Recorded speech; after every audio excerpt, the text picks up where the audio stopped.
Vamos a abrir nuestras Biblias, hermanos, a continuar con la primera carta de Pedro, en el capítulo 3. Nuestro pastor fue a visitar a nuestros hermanos de Toluca, pero de todas maneras les envía saludos. Y vamos a empezar con esta carta, pero ¿les parece si oramos antes de comenzar? Señor, te damos gracias por tu palabra, Dios, porque nos permites y nos das la oportunidad de poder estudiarla y compartirla juntos, Señor. Y rogamos en este momento que tu Espíritu Santo nos hable, nos transforme, controle mis palabras, Señor, y que a pesar de que no somos dignos de escucharte, Señor, en tu misericordia y a través de Cristo, Dios, podemos tener esta comunión tan cercana contigo como nuestro Padre, como nuestro Redentor, como nuestro Salvador, como nuestro amigo. Dios, háblanos en esta mañana, Señor, que tu palabra sea expuesta, Señor, y podamos ser transformados a través de ella, Dios. Que tu Espíritu Santo nos controle, Dios, en este momento. Te lo rogamos, Dios, en el nombre de nuestro Señor y Salvador Jesucristo. Amén. Entonces, entrando en este capítulo, la semana pasada vimos hasta el capítulo 3, versículo 7, que nos compartía el pastor algunas cosas importantes de esta carta. Y vemos cómo generalmente en esta época, pues la persecución, las cuestiones, la tribulación estaba siendo muy difícil. Cuando vemos en la carta de los tesalonicenses también vemos que la estaban pasando realmente mal. O sea, era algo pues que tal vez en este momento, al menos en nuestra comunidad o en nuestro país, bueno, no en todas las zonas, porque si vemos en lugares como en Chiapas, Oaxaca, todo por allá, realmente ahí sí hay persecución de esas que sí ponen a prueba la fe de nuestros hermanos. Pero entonces vemos que en el contexto de esta carta, pues esta iglesia, o más bien estas personas a las que Pablo envía esta carta, pues estaban pasando por esas circunstancias. Entonces Pablo los anima, afirma la identidad de ellos, la nueva identidad que Dios les había dado como familia, el hecho de llamarlos hijos amados del Dios Todopoderoso, del Dios Omnipotente. Les recuerda 4 puntos importantes que va desarrollando. 4. Entonces, cuando entramos en el versículo 8, voy a leerlos, del 8 al 12, dice: finalmente, sed todos de un mismo sentir, compasivos, amándoos fraternalmente, misericordiosos, amigables, no devolviendo mal por mal, ni maldición por maldición, sino por el contrario, bendiciendo, sabiendo que fuisteis llamados para que heredaseis la bendición. Porque el que quiere amar la vida, el ver días buenos, refrene su lengua del mal y sus labios no hablen engaño. Apártese del mal y haga el bien, busque la paz y sígale, porque los ojos del Señor están sobre los justos y sus oídos atentos a sus oraciones, pero el rostro del Señor está contra aquellos que hacen el mal. Entonces, en esta porción, Pablo está cerrando la idea de lo que nos está hablando en los capítulos anteriores. Al principio les da instrucciones importantes que son obligaciones, o está desarrollando las obligaciones de los que nos llamamos cristianos. O sea, lo que realmente tiene que hacer una persona que se dice cristiana. Lo primero que les dice es: sean santos, porque yo soy santo. En el versículo 1:16 dicen: sean santos porque yo soy santo, yo soy un Dios santo. Y luego otra de las obligaciones que dice: así como Cristo nos redimió de una vana manera de vivir, y como hemos probado su bondad, nosotros debemos dejar de estas formas pecaminosas de vivir, como la malicia y la mentira o el engaño. Y otro punto importante que también toca es que debido a lo que Dios hizo, al trabajo redentor que Dios hizo, ahora somos esta nación santa, somos un real sacerdocio, Y esto nos lleva a abstenernos de las pasiones de la carne y mantener una buena conducta delante de las personas. Entonces está forjando una identidad, está creando una idea donde nos está diciendo, ustedes ya no son esas personas, ahora son santos, tienen que dejar esta vana manera de vivir, la malicia, el engaño, tienen que dejar las pasiones de la carne. Y luego en los últimos, en los versículos del 2, lo que compartió el pastor la semana pasada, de 2:13 al 3:7, empieza a introducir los principios de la sumisión, que debemos someternos a las autoridades que nos gobiernan, cómo los siervos deben actuar con sus amos, las esposas con sus esposos, los esposos deben estar sometidos a Dios y que de esa manera, sometidos a Dios, puedan tratar a su esposa como a vaso más frágil, ¿no? Es lo que vimos la semana pasada. Y es importante porque en el contexto donde estaban viviendo, o sea, las familias griegas, o sea, las esposas estaban siendo despreciadas, entonces dentro de todo lo que el contexto donde vivía un cristiano, tenían que dar testimonio cómo el creyente amaba a su esposa y que las personas de fuera dijeran, bueno, pues es que, ¿qué pasó con aquí, no? ¿Por qué la ama tanto? ¿Cómo la respeta tanto? Le da un valor, como lo dice Pedro, como a vaso más frágil, un valor tan alto, tan delicado. Entonces dice, pues estas son las maneras, esas son las formas en que un creyente debe vivir afuera. Esa es la responsabilidad del creyente.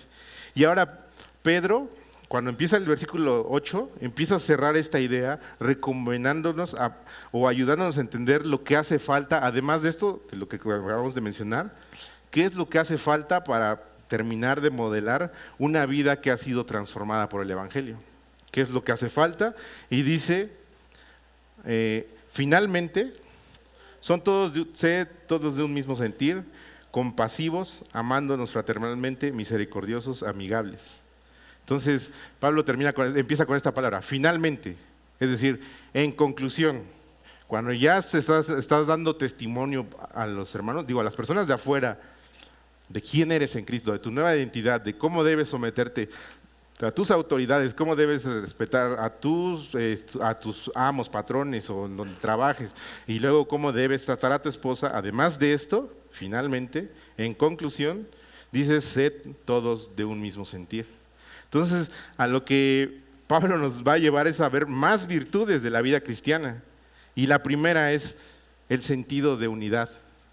Cuando dice de un mismo sentir, no significa que todos sintamos lo mismo, o que todos estemos de acuerdo con lo mismo, o que todos pensemos igual, porque en realidad eso sería uniformidad, no unidad. No somos soldaditos, no somos robots que todos estamos programados. Es más, somos un mundo somos un grupo con mundos de pensamientos, con mundos de ideas, con muchos gustos diferentes, colores diferentes, somos una variedad de personas, de temperamentos. Entonces no se espera que todos seamos exactamente igual, pero sí en el punto de un mismo fin o una misma meta, sean de ese mismo sentir. Es decir, ¿qué perseguimos como creyentes o como iglesia? Adorar a Dios, compartir su evangelio, ¿no? Es el fin, extendemos el reino, adoramos a Dios, nos edificamos unos a otros. Ahora, para que yo llegue a ese fin, tal vez va a llegar a un punto donde yo tenga que decir, bueno, pues si al hermano le gusta la silla al revés, pues no pasa nada, ¿no? O si tal vez no le gusta esto, pues ya. Ahora tenemos que estar bien conscientes de que las verdades fundamentales no se pueden mover. Las cuestiones del evangelio, las verdades fundamentales del evangelio, ahí no podemos tener discusiones. Pero en cuanto a las cosas secundarias, pues no pasa nada, ¿no? Que si quieres traer tu manto, si quieres traer no sé qué, ¿no? Ven, escucha la palabra de Dios. Que si te vistes de cierta manera, no hay no hay por qué tendríamos que dar desacuerdo en cosas tan secundarias o que me afecten a mí. Y el hecho de cuando yo me siento agredido o cuando las cosas no se hacen a mi manera, empezar a fomentar una división, un chismerío, ¿no? Ay, es que esa persona, mira, y empezamos a romper. O sea, lo contrario de la unidad es la división. Y la realidad es que delante del mundo una iglesia dividida no tiene efecto, porque dicen, mira, si esas personas se pelean entre ellos, pues ¿quién quiere estar ahí, no? ¿Quién quiere ver eso? Digo, si nada más están peleando, pues mejor no le entramos.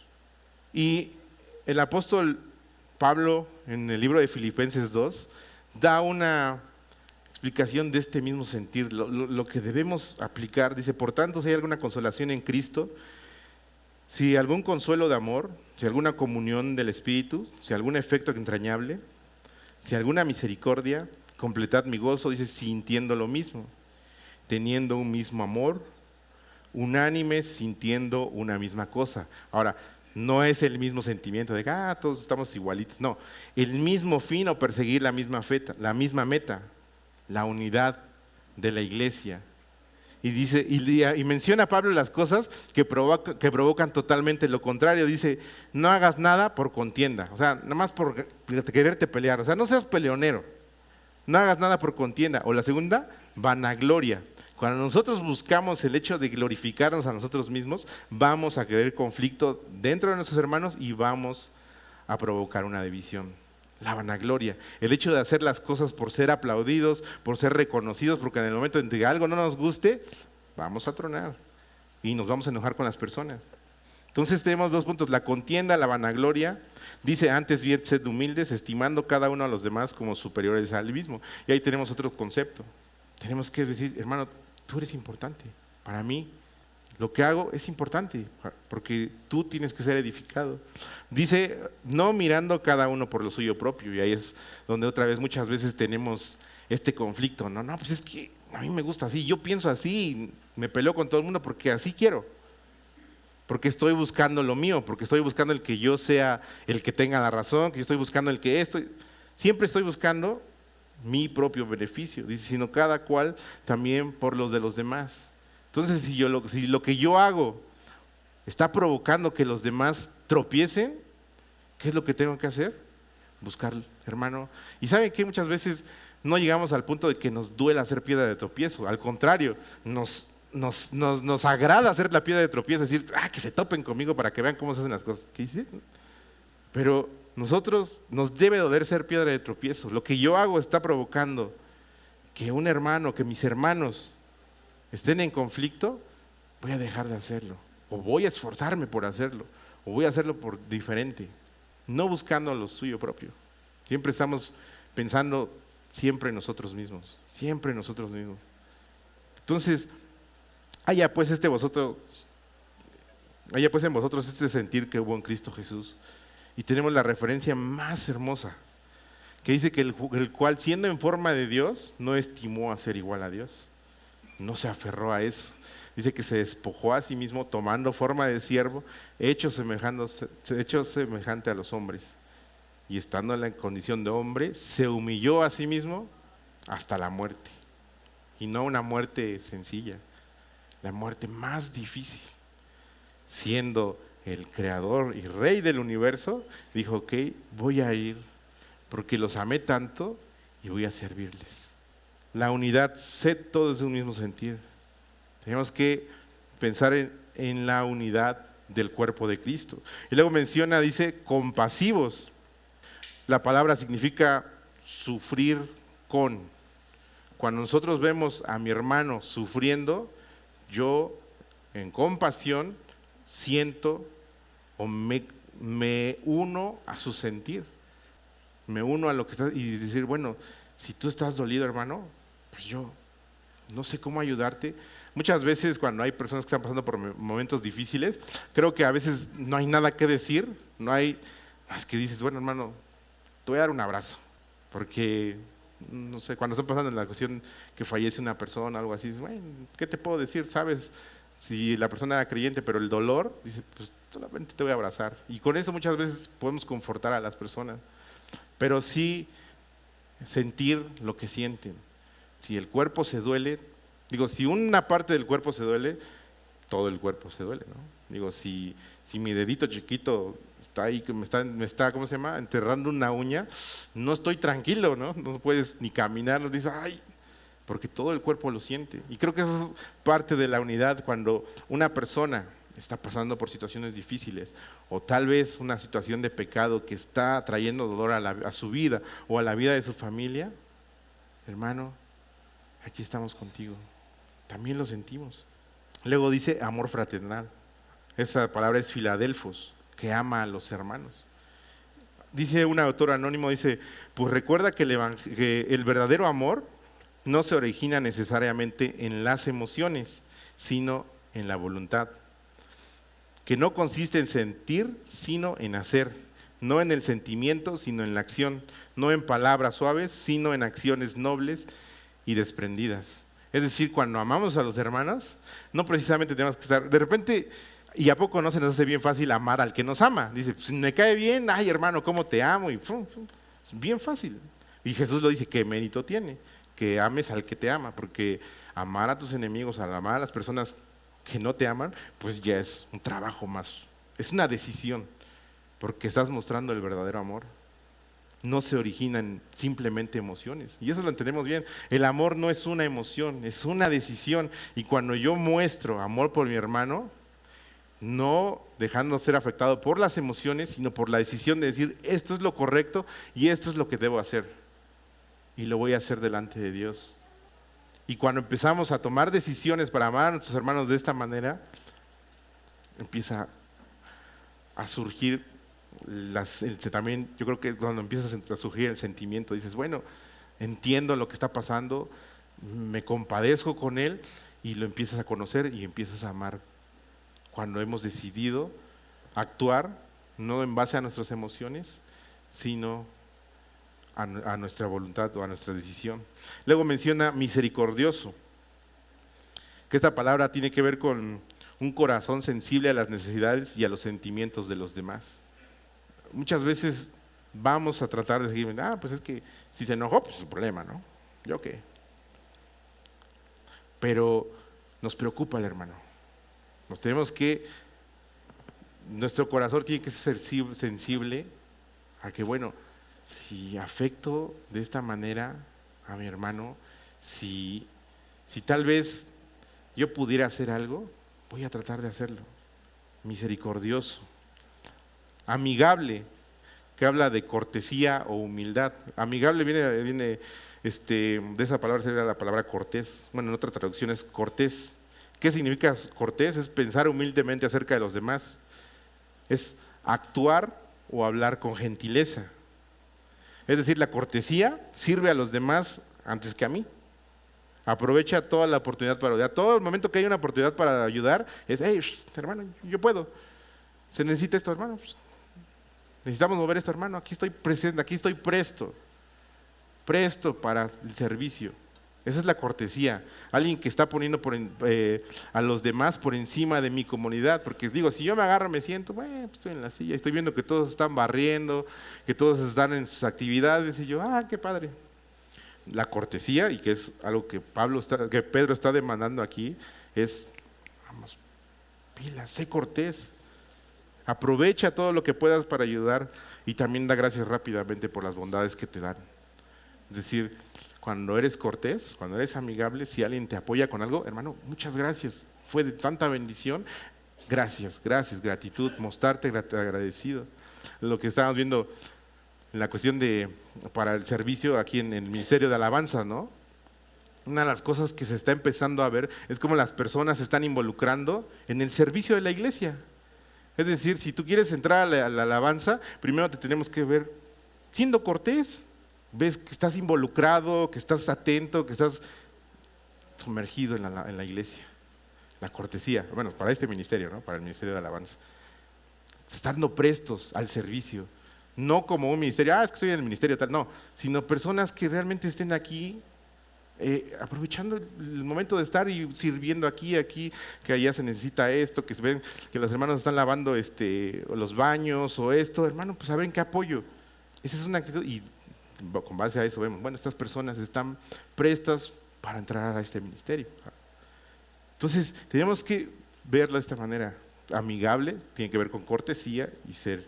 Entonces, versículo 9 dice, no devolviendo mal por mal, ni maldición por maldición, sino por el contrario, bendiciendo sabiendo que fuisteis llamados para que heredaseis bendición.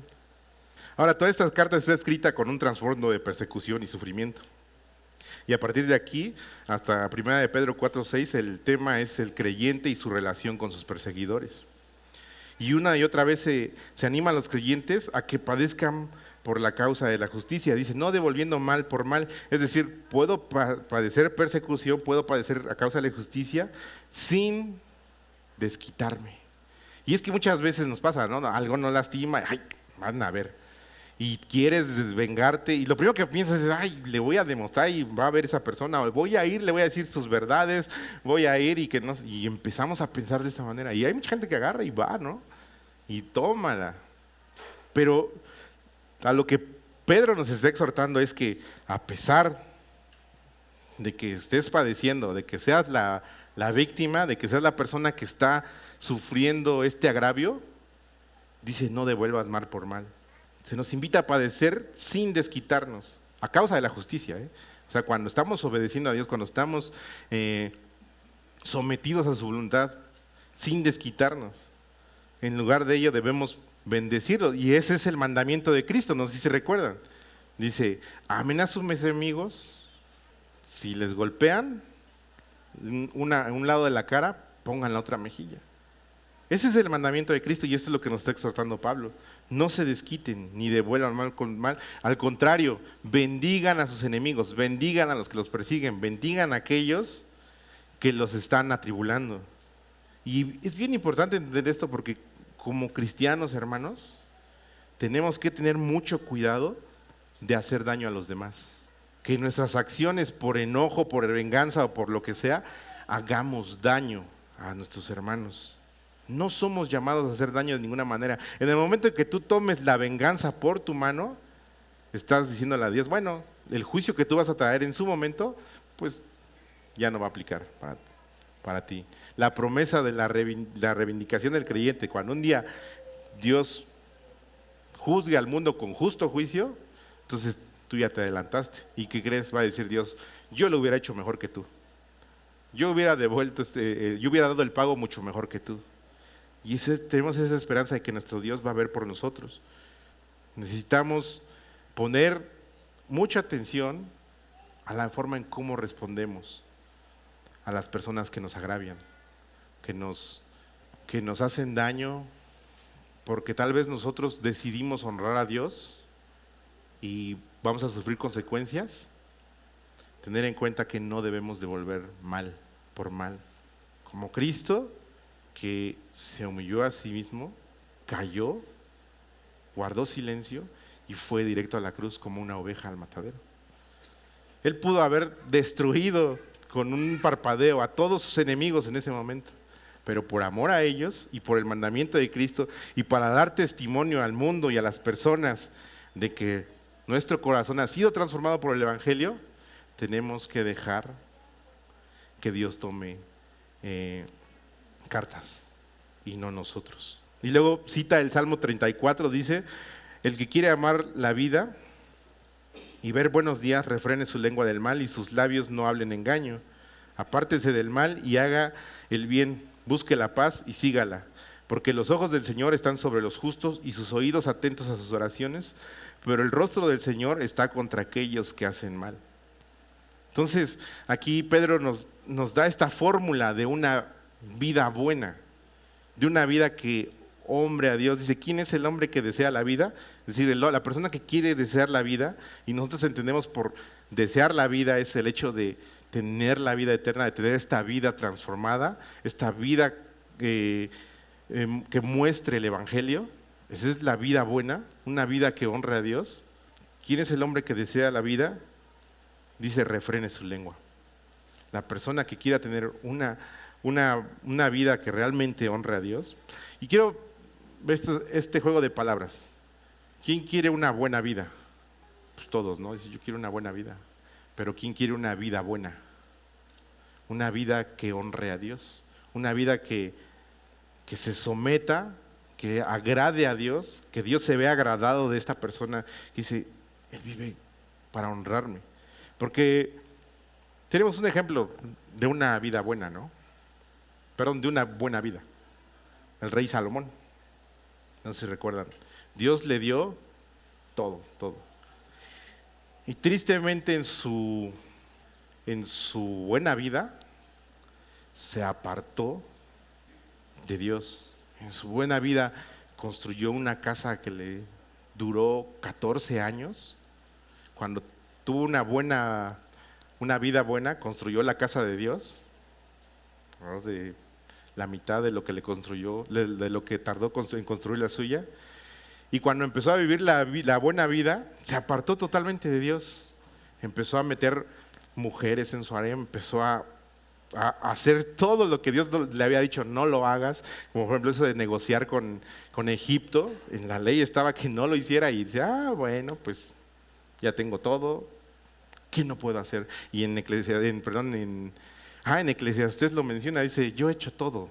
O sea, todo lo he tenido, lo he probado todo. Y dice, y encontré que nada tiene sentido. Pero la vida buena tiene consecuencias totalmente diferentes. Y es lo que ahorita nos va a explicar el apóstol Pablo. Entonces, cuando quieres vivir una buena vida, dice, lo primero que tienes que hacer, refrena tu lengua del mal. Y dice, curiosamente, ¿por qué menciona la lengua? Porque la lengua está conectada hasta nuestro corazón. ¿Saben eso, no? Dice que nuestra boca habla de lo que hay en nuestro corazón.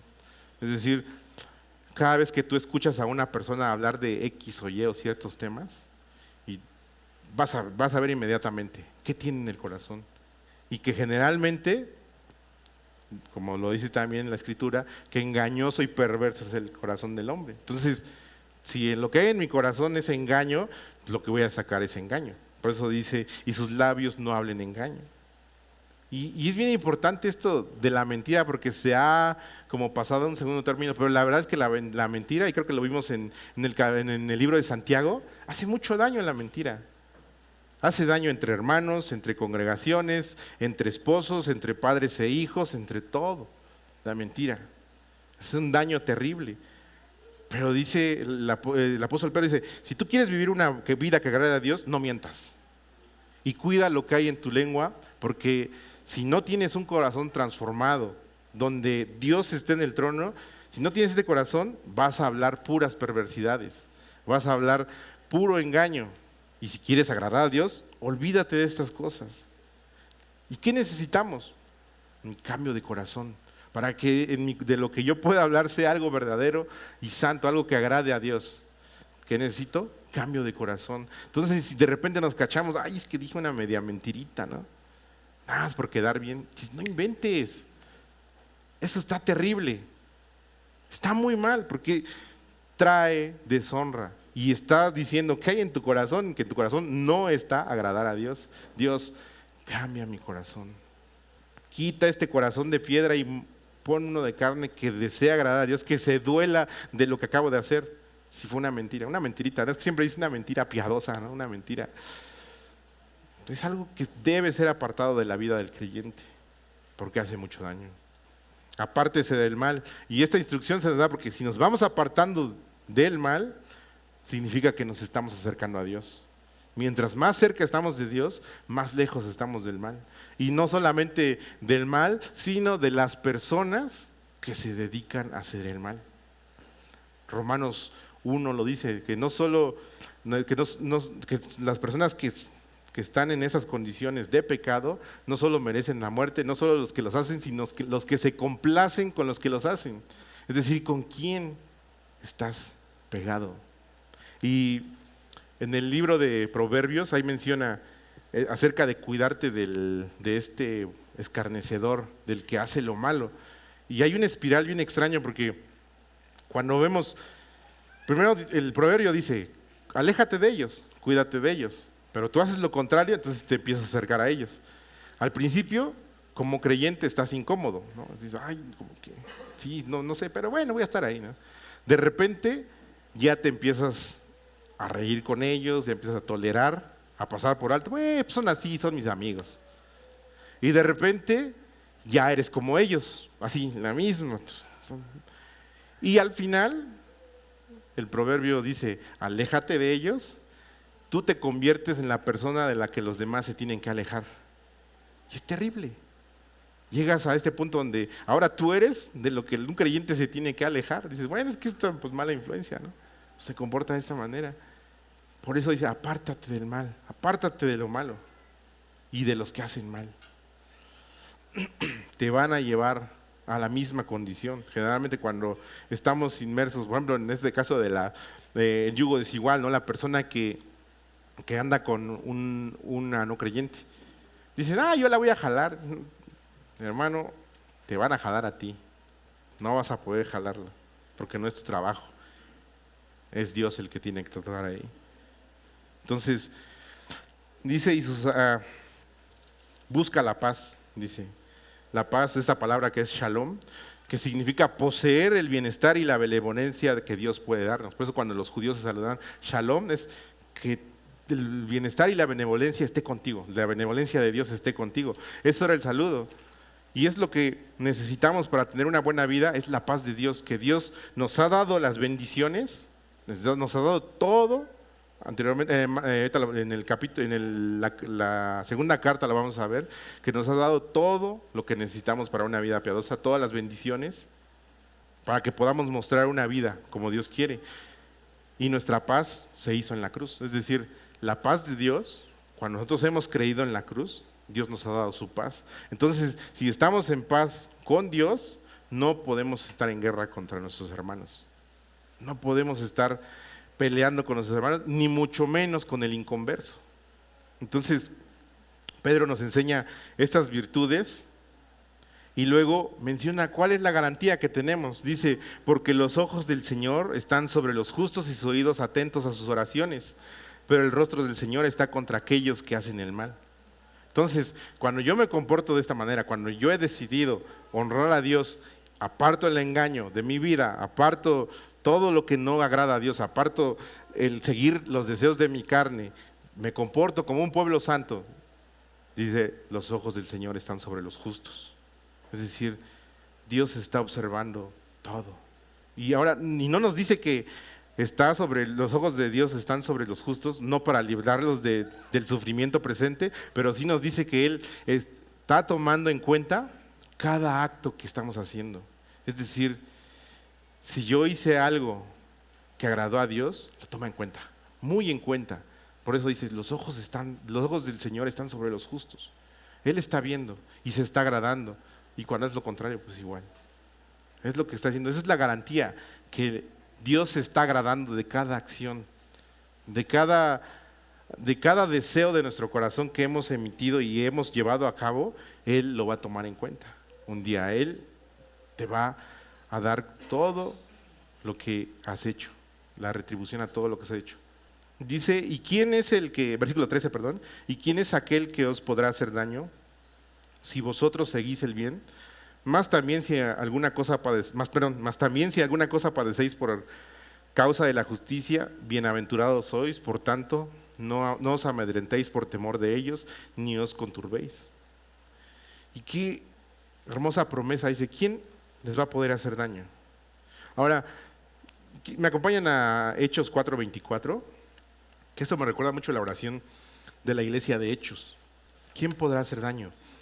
Entonces vemos que Pedro y Juan habían sido encarcelados, después los soltaron, después fueron amenazados, llegaron a la casa de una persona, contaron todo lo que les había sucedido acerca de las amenazas. Pues están amenazando de muerte, ¿va? Y entonces ellos se unen y levantan esta oración. Y dice el 4:24 al 31, dice, y ellos, habiendo oído esto, alzaron unánimes la voz a Dios y dijeron, soberano Señor, tú que eres el Dios que hiciste el cielo y la tierra, el mar y todo lo que en ellos hay, que por boca de David tu siervo dijiste, ¿por qué se amotinan las gentes y los pueblos piensan cosas vanas? Se reunieron los reyes de la tierra y los príncipes se juntaron en uno contra el Señor y contra su Cristo. Dice, por el versículo 27, porque verdaderamente se unieron en esta ciudad contra tu santo Hijo, a quien ungiste, Herodes y Poncio Pilato, con los gentiles y el pueblo de Israel, para hacer cuanto tu mano y tu consejo habían antes determinado que sucediera. Dice el 29, y ahora Señor, mira sus amenazas y por favor líbranos de esta persecución porque no queremos padecerla. No dice eso, ¿verdad? Dice, mira sus amenazas y concede a tus siervos que con todo denuedo, eso es, con todo esfuerzo, con todo el valor, con toda la intrepidez, hablen tu palabra. Es decir, en medio de ese sufrimiento, en medio de esa persecución, no dijeron, Señor, líbranos, velos, por favor, haz tu justicia. Dijeron, Señor, en esta persecución danos el valor de cumplir el propósito por el cual nos llamaste. Dice, para que con todo de nuevo hablen tu palabra. Y luego dice, mientras extiendes tu mano para que se hagan sanidades, señales y prodigios mediante el nombre de tu Hijo Santo, Jesús. Cuando hubieron orado, el lugar en el que estaban congregados tembló y todos fueron llenos del Espíritu Santo y hablaban con denuedo la palabra de Dios. Cuando pasamos por persecuciones, por injusticias, tenemos que tener en cuenta que nada puede provocar un daño permanente o sustancial en el creyente. Es decir, el creyente no puede ser abatido permanentemente. Hay proverbios hermosos acerca de las veces que cae el justo. Dice, 7 veces cae el justo y vuelve a levantarse. El impío ya no puede levantarse. Y luego este proverbio hermoso de torre fuerte es el nombre del Señor. A él correrá el justo y será levantado. Hermano, en las circunstancias difíciles, incluso desde nuestros propios errores, de nuestras propias caídas, podemos tener la seguridad de que corremos, nos aferramos a Dios y podremos ser levantados. Y Él cambia nuestra tristeza, nuestra tribulación en gozo. Dice, me ungiste de alegría con óleos de gozo, de estar en una posición donde tal vez la regaste y dices, estoy en el fondo. Pero acudes a Él y serás levantado. El creyente, ahora las persecuciones es mucho mejor. ¿Qué podrá, el apóstol Pablo decía, qué nos puede hacer daño? Tribulación, angustia, ¿qué nos puede separar de Dios, del amor, de su amor? Persecución, hambre, desnudez, peligro, espada, muerte, la vida, ángeles, principados, potestades, lo presente, lo porvenir, ni lo alto, ni lo profundo, ni ninguna otra cosa creada nos va a abatir. Y qué hermosa promesa tenemos cuando estemos pasando por circunstancias difíciles. Ahora, creo que hay un mensaje importante que siempre debemos predicar en las iglesias, y es lo que estábamos cantando ahorita. Cristo viene. Cristo viene. Y en estos tiempos las cosas se van a poner más difíciles. Va a llegar el punto donde el mundo quiera educar a nuestros hijos, nosotros tenemos que pelear. Va a llegar el punto donde el mundo quiera ordenar las enseñanzas de la iglesia, nosotros vamos a tener que padecer. Creo que en Canadá ya está la ley, me parece, de que ya revisan los sermones de los pastores para que no hablen en contra de la ideología de género. Y ha habido personas que han sido encarceladas, personas que han sido sancionadas por hacerlo, ¿no? Pastores, incluso personas en sus negocios que dicen, yo no quiero participar de este movimiento, y han sido clausurados, censurados. Y están padeciendo la persecución. ¿Por qué? Porque están sometidos a la voluntad de Dios. Pero ¿qué creen? Nada, ni siquiera el gobierno, ni siquiera las personas, ni siquiera un movimiento ideológico, nada puede abatir al creyente. Más bien, si alguna cosa padecéis por la causa de la justicia, eres bienaventurado. Por tanto, no tengas miedo ni te amedrentes, ni te conturbes, es lo que dice. Y en la segunda carta de Tesalonicenses, capítulo 1, versículo 5, Pablo menciona que el hecho de estar padeciendo estas cosas demuestra 2 cosas. Dice, esta es demostración del justo juicio de Dios para que seáis tenidos por dignos del reino de Dios, por el cual asimismo padecéis. Eso es lo que menciona Pablo. Esto es demostración del justo juicio de Dios. Y entonces dices, entonces Dios me está juzgando. No, de ninguna manera. Recordemos que esta iglesia la estaba pasando tan mal que pensaron que que Jesús los había dejado. Y dice, ahora estamos viendo la tribulación. Dicen, no, pues ya. Y estaban totalmente desanimados. Pero Pablo envía esta carta y les dice, no se preocupen. Esto es demostración del justo juicio de Dios para que seas tenido por dignos del reino de Dios. En primer lugar, porque nuestras tribulaciones dan muestra evidente de que el juicio de Dios va a ser justo. O sea, que Dios está señalando la maldad de ellos, la maldad de aquellos adversarios de la iglesia. Dios está exponiendo, diciendo, esas personas sí son malas y van a recibir la retribución de lo que están haciendo. Eso es lo que está haciendo. Cuando nosotros padecemos por el nombre de Cristo, se está haciendo evidente la maldad. Entonces Dios dice, yo voy a traer justo juicio sobre ellos. Y la segunda cosa es que cuando somos sometidos a prueba, se comprueba qué tan genuina es nuestra fe. Ahí se ve realmente qué tan dispuesto estoy para seguir amando a Dios? O más bien, ¿qué tan grande es mi amor por Dios? O si una simple prueba dice, no, pues ya, mejor no. Aquí puro problema, mejor no. Son dos cosas que Dios hace con la tribulación a nuestras vidas. Y quiero recalcarlo bien, cuando sufrimos por causa de la justicia, cuando sufrimos por causa de nuestros propios deseos o nuestros propios intereses o nuestras propias decisiones, Dios sigue siendo misericordioso. Dios sigue siendo misericordioso y puede levantarnos.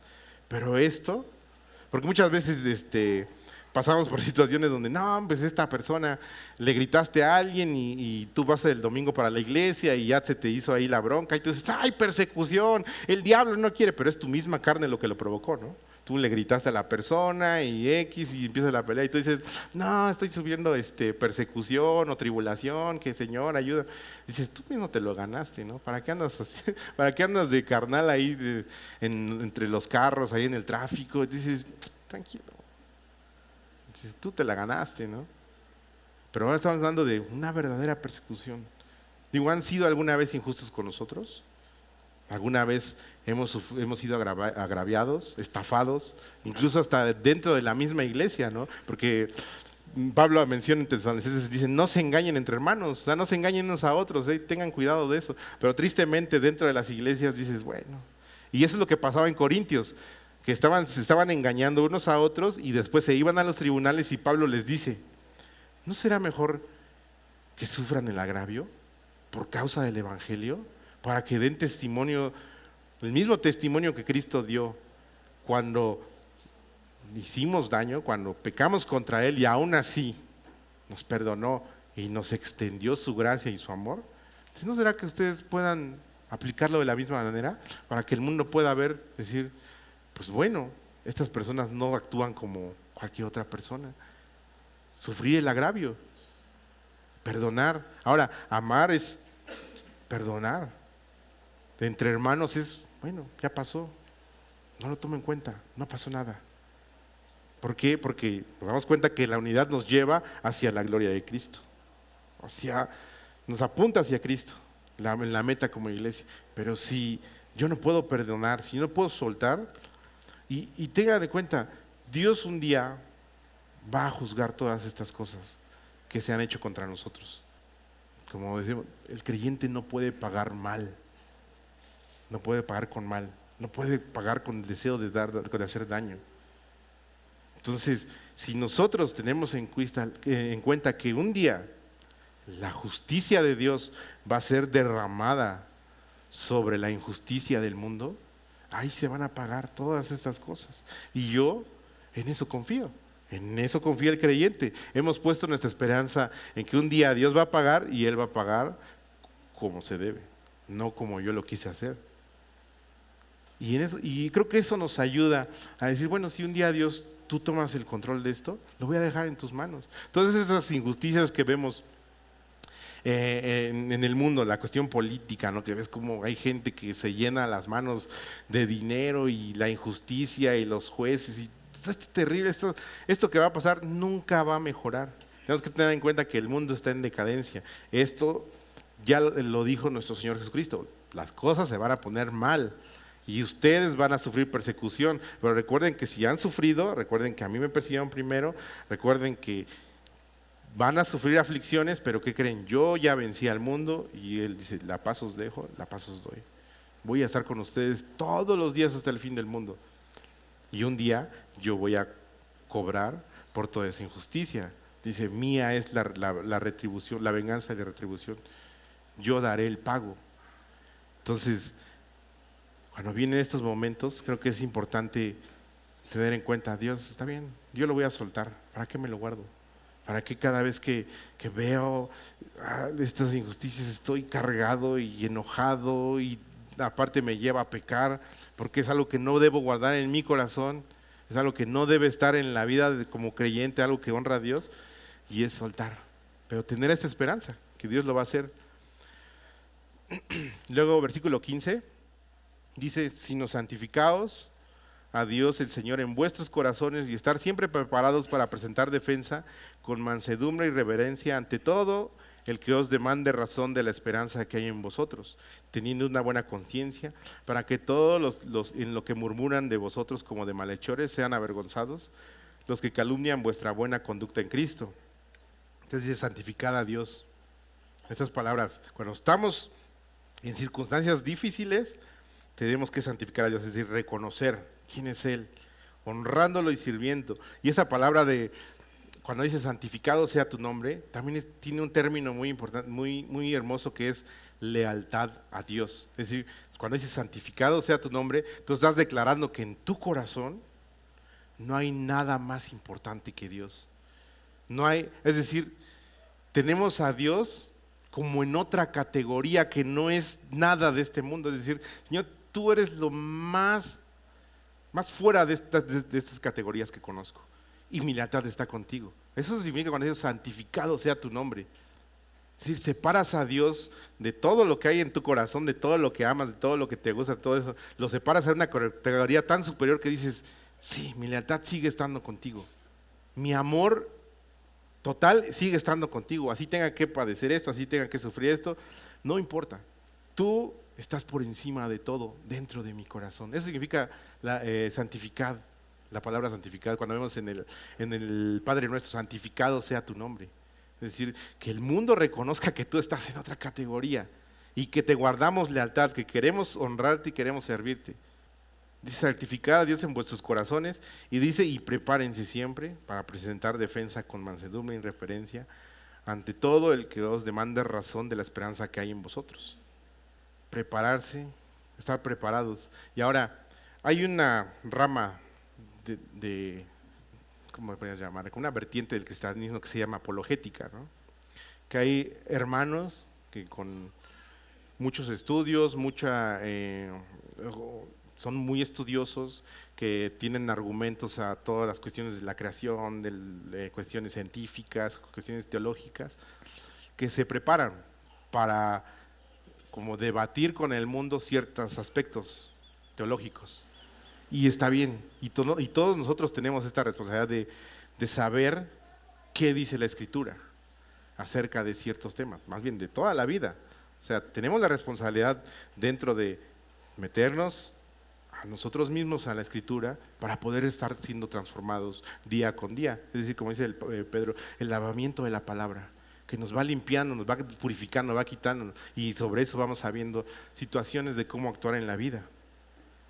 Y ahora no quiero decir que la apologética no sea como algo bueno, la verdad es que es muy bueno y gracias a Dios por las personas que se dedican, pero la realidad es que creo que muchos de nosotros, yo al menos yo no tengo la inteligencia de que se me graben tantas cosas como para ser un gran apologeta y saber tantas cosas, y tal vez el tiempo tampoco lo tengo, pero creo que la mejor preparación para que podemos, la mejor defensa que podemos tener y la mejor preparación es una vida íntegra, una vida que realmente refleje lo que Dios lo que el Evangelio provoca en la vida de cada persona. Es decir, ¿yo cómo le puedo decir a una persona y defender de que sí, que Dios es el creador del universo, que Dios es esto, que Dios vino, murió y que dio su vida por mí y que me amó, si lo que yo hago no refleja eso? Es decir, la persona va a decir, bueno, pues ni te creo, porque si tú dices que Dios te amó y que tú debes amar como Dios ama, yo veo que te estás peleando con tu esposa todo el tiempo, o yo veo que como que no. O si tú dices que Dios es un Dios perfecto y que Dios no, y todo el tiempo te la pasas mintiendo, pues no te voy a creer. O si tú dices que Dios es esto y tú en tu trabajo te la pasas flojeando, pues tampoco te voy a creer. Y esa defensa que debemos preparar delante de las personas no representa nada, porque no nos van a creer. Si ven una iglesia dividida, si ven una iglesia que solamente trae problemas, es decir, la gente, no, pues ¿para qué me acerco ahí? Pero una vida íntegra, y es el tema que está hablando Pedro, presenten delante de las personas la integridad para que las personas digan, pues si esta persona me está dando un consejo de matrimonio, se la voy a creer, porque veo cómo se comporta con su esposa, o veo cómo vive, o veo cómo actúa. Si Él me dice que yo confíe en Dios y que tal vez Dios puede cambiar mi vida o me puede sacar de eso, se lo voy a creer, porque se lo creo. O sea, lo veo en su vida, ¿no? Y creo que esa es la mejor defensa que podemos preparar. Ahora, sí es una realidad que todos tenemos que tener la preparación, el conocimiento de lo que Dios nos ha dejado. Conocer la palabra de Dios. Digo, si no conocemos la palabra de Dios y ojo, la aplicamos en nuestra vida, pues sí está extraño el pensar, bueno, si realmente estoy queriendo agradar a Dios, no sé qué es lo que me está diciendo, ¿no? Sí hay una responsabilidad saberlo, pero es otra realidad que no muchos tenemos, bueno, al menos yo no tengo la inteligencia tanto para sumergirte a un grado como estas personas tan estudiosas. No quiero decir que esté mal, quiero recalcar que eso está muy bien. Y si Dios te dio la oportunidad, te ha dado la mente, te ha dado el entendimiento, la memoria, porque esas son cuestiones que tienes que saber, como que se te quedan pegadas las cosas, ¿no? De datos y todo eso. La verdad, yo agarro un dato y al otro día ya se me olvidó. Si Dios te dio eso, hazlo, prepárate. Si Dios te ha dado el llamado a defender de esta manera, pues hazlo. No desperdicies este talento que Dios te ha dado. Pero si alguien quiere presentar una defensa sobre estas personas que nos remanden razón, tenemos que empezar mostrando el ejemplo. Teniendo una buena conciencia para los que murmuran de vosotros como de malhechores, sean avergonzados de los que calumnian vuestra buena conducta en Cristo. Es decir, cuando nos comportamos de esta manera, esos que murmuraban, esos que decían, de repente decían, no, pues la neta sí me equivoqué, esa persona no era así. O esa persona sí se ve que trae algo diferente, se ve que esa persona como que, pues la veo en paz con Dios, la veo tranquila y yo quiero esa paz, yo quiero eso. Entonces, comportámonos de esa manera para dar testimonio. Luego versículo 17 dice, porque es mejor que padezcáis haciendo el bien, si la voluntad de Dios así lo quiere, y es donde vemos esto. Si Dios quiere, nos vamos a padecerlo. Si Dios no quiere, pues también podríamos ser librados de circunstancias así.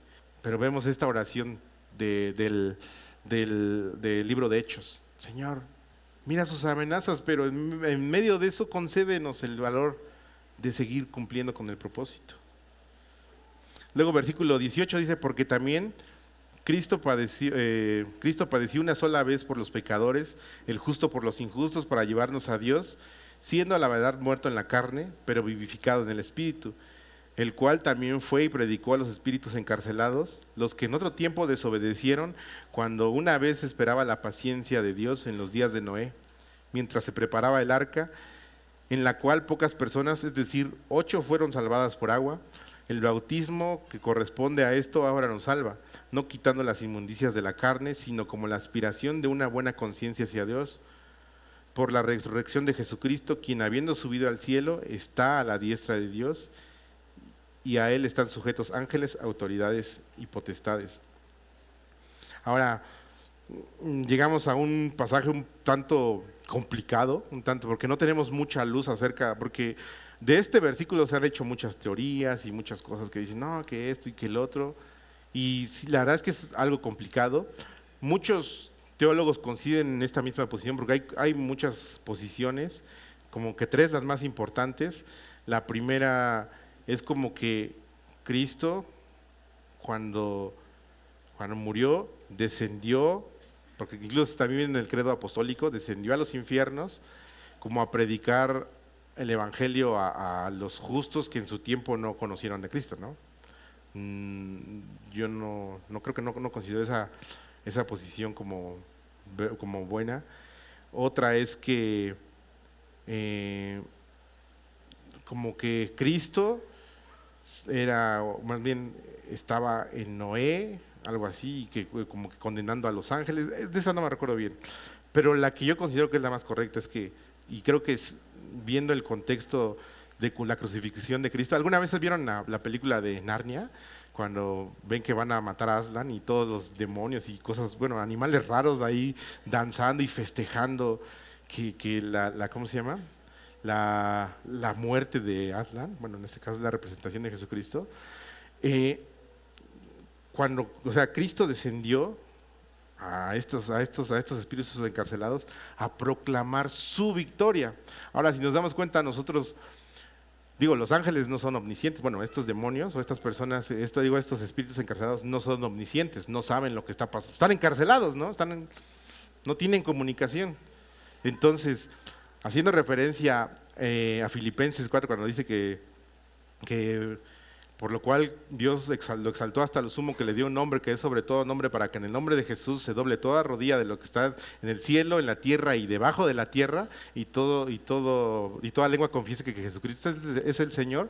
Pues estas personas, estos espíritus encarcelados no sabían de la victoria de Cristo. Entonces Cristo fue a proclamar su victoria. Ahora, tenemos que entender que el mundo espiritual se me fue la idea, fue a proclamar su victoria.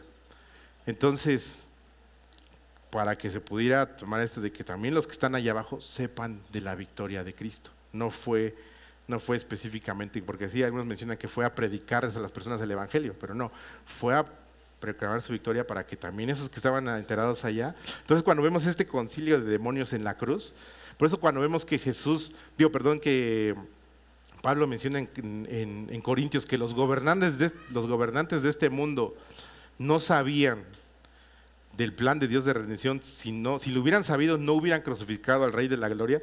Estamos dando cuenta que todo Satanás y todas las huestes celestiales de maldad no tenían idea de lo que iba a pasar. Es decir, no sabían que Cristo, a través de esa muerte, iba a traer consigo a toda la humanidad, iba a reconciliar a Dios, a la humanidad con Dios. Entonces ellos no tenían conocimiento del plan de Dios, por eso lo mataron. Entonces, como no sabían, entendemos que ni los que están ahí abajo tenían idea de qué estaba pasando. Entonces, la idea es que Jesús fue y predicó el Evangelio a no el Evangelio, fue a proclamar su victoria allá. Ahora, ¿pero qué relación tiene con este tema? Porque podríamos hacernos muchas teorías y sacar muchas cosas de este versículo, pero Pablo lo pone al final de este capítulo porque está haciendo la relación de lo que está pasando con los sufrimientos del creyente, y lo que está tratando de decir es que Cristo, primero el Evangelio, Cristo sufrió por nuestros pecados una sola vez y para siempre. Él no pecó. En cambio, murió por los pecadores para llevarnos a salvos con Dios, ¿no? Eso es lo que está diciendo. Así como Cristo padeció, nosotros podemos tomar parte de ese padecimiento y pasarlo. O sea, Dios nos ha dado la fortaleza de poder sobrellevar este sufrimiento, porque Cristo también lo padeció. Entonces dice que por lo tanto fue a predicarles a estos espíritus, proclamando su victoria, a estos que desobedecieron a Dios hace mucho tiempo. Por eso se dice que cuando los hijos de Dios se mezclaron con las hijas de los hombres, les salieron gigantes de renombre, valientes de renombre. Entonces estos que desobedecieron a Dios y que Judas dice que no guardaron su dignidad, los encarceló Dios. Entonces fue a ver a estos espíritus encarcelados, mientras Dios esperaba con paciencia que Noé terminara de construir el arca. Y solo 8 personas se murieron, solo 8 personas se salvaron de morir ahogadas en el diluvio.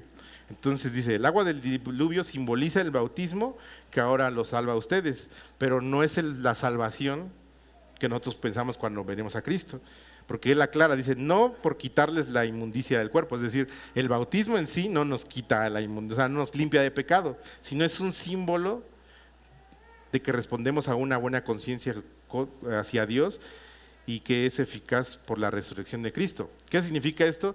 Que el bautismo es el símbolo delante de las personas, delante de testigos, que yo he creído en Cristo.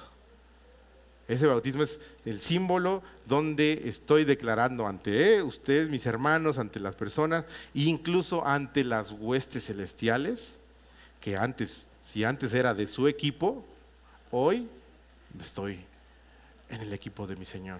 Estoy en el ejército de mi Señor. Por lo tanto, no sé si alguna vez les pasó, pero cuando se bautizaron, las cosas se pusieron más difíciles, porque los demonios no saben qué hay en tu corazón, no lo saben, reaccionan y hacen como tratar de, ¿cómo se llama? Como de insinuarte o llevarte hacia el pecado, ¿no? O incitarte, perdón. Pero no saben qué hay en tu corazón. Por lo tanto, cuando tú dices, sí, bueno, ya me convertí, pero cuando hay un bautismo y realmente tú has creído en Cristo, ellos dicen, mira, ya no es de nosotros. Entonces, ¿qué es lo que pasa? Empieza los momentos difíciles, empiezan las pruebas y empiezan a atacar con todo.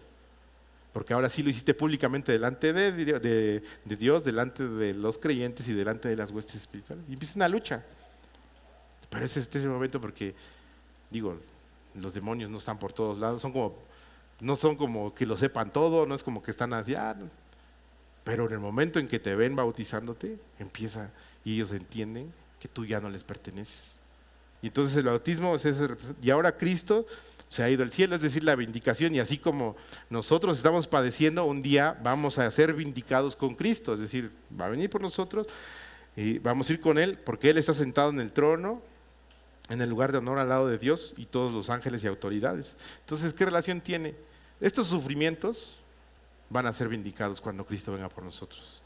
Delante del mundo, cuando hemos sido bautizados, hemos dado el testimonio de que ahora somos de Cristo, de que ahora somos nuevas personas. Por lo tanto, estos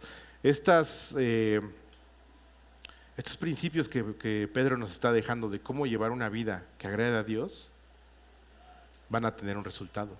Es decir, nos lleva a la esperanza de que la justicia de Dios un día va a venir y todo lo que yo pueda padecer agradando a Dios va a ser recompensado. En conclusión, ¿qué es lo que queremos de nuestra vida? ¿Tener una buena vida o una vida buena? Una vida que agrade a Dios. ¿Qué es lo que le pedimos a Dios? ¿Solo una vida buena o una vida que realmente esté dispuesta a padecer los padecimientos de Cristo para dar honra y gloria a Dios? Y nuestra esperanza se sigue transformando mientras esperamos el día de la vindicación de nuestro Señor Jesucristo.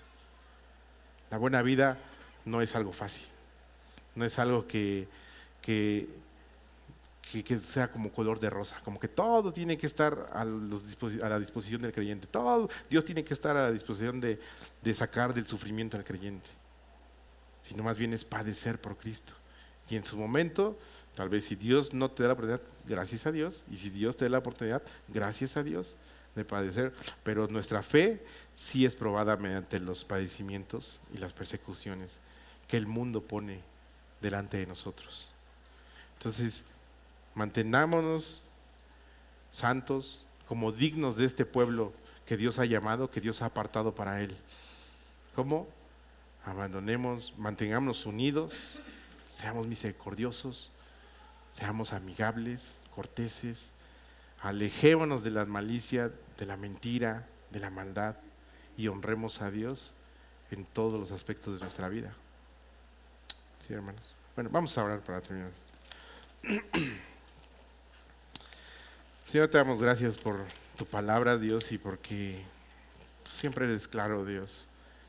No podemos pasar por alto que muchas veces nuestros corazones siguen siendo gobernados por nuestra carne, Señor. Y hoy te pedimos, Dios, que tú transformes lo que no te agrada, Señor. Que tú quites de nosotros esas cosas que no te honran, Señor, que siguen demostrando que nuestra vida sigue siendo carnal, que nuestra vida sigue siendo guiada por nuestros deseos. Y guíanos tú, Señor. Ayúdanos a apartarnos de estas cosas como la mentira, Dios, la lengua, hacer mal, devolver mal cuando nos hacen daño. Y enséñanos a mostrar el amor de Cristo, Dios, a aquellos que no te conocen. Y sobre todo también aquí en nuestra comunidad cristiana, Dios, en nuestra iglesia, con cada hermano, también que nos podamos encontrar en la calle, también demostrar esto, Señor. Guíanos, Dios, siempre a tu verdad y transfórmanos por tu palabra, Dios, por los méritos de nuestro Señor y Salvador Jesucristo. Amén. Amén.